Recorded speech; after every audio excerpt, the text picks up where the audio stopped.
Well, there's note for the kids to do round here, and plus and the worst bit is when you got all the kids hanging around down the exchange shops at night. You don't go out. You don't. I'd never walk down there at night. I won't on my own. The worst thing about this area, I think, is the antisocial behaviour later on in the evening times.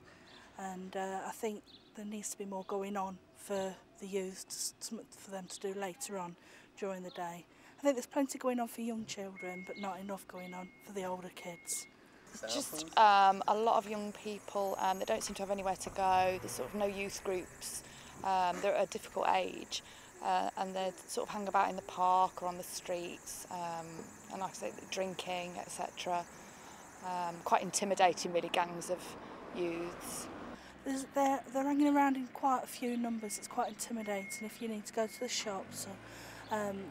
We see quite a lot of police around the area, so you know things are cracking off somewhere or other around the area. So it gets you a bit nervous if you need to go out somewhere.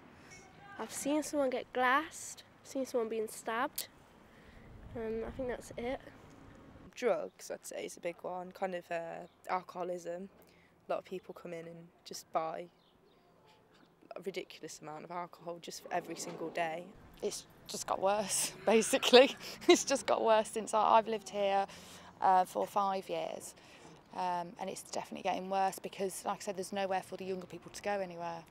And there's sort of quite a large generation. So the antisocial behaviour is getting worse. Put it this way, I'm glad I can drive because I'd never walk around the streets at night on my own or with the kids, or I just wouldn't walk around in the streets on my own. Well, the good thing at the moment is that they put that camera up and it's drove away all the kids from the newsagents and that, and from drinking in there and playing football all around there and kicking the doors at the shutters at 2 o'clock in the morning, waking everybody up. Oh yeah, I feel safe, yeah. Oh yeah, a lot more than I used to.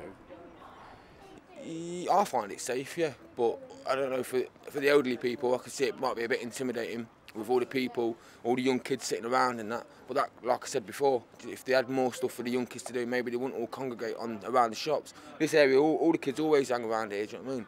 But yeah, I think it's safe, fairly safe anyway, safe as anywhere else. As I say, I think it's mostly just sort of giving people things to do rather than just walking about with not a lot in mind. All the kids do is play on the park. All the blokes do is go to the pub. There's really no other choices. Yeah, the council could do with listening more, and the council could stop, you know, giving people houses on the basis of, well, if I get myself pregnant, then I'll get myself a house and I'll get myself all these benefits, because that is what happens, you know what I mean? And maybe they should start the point system that they use. They should do something a bit more fairer, you know, so everyone gets a house. You know what I mean? Everyone gets accommodation. I mean, we've even asked for like little swings and slides and that to be put on from, but it's just say no. So I wouldn't mind if we didn't pay no housing tax or anything, but it's like when you pay that, you're still having to have to do things for them, right? Like doing the communal gardens, you're having to do that for them, when they should send people out to come and do it. Police are always round here, so police can't really do much more than they are doing. I think the police are doing a fairly good job, to be honest. They're around. We see the community support officers, and it's nice to have presence. You know that they're around.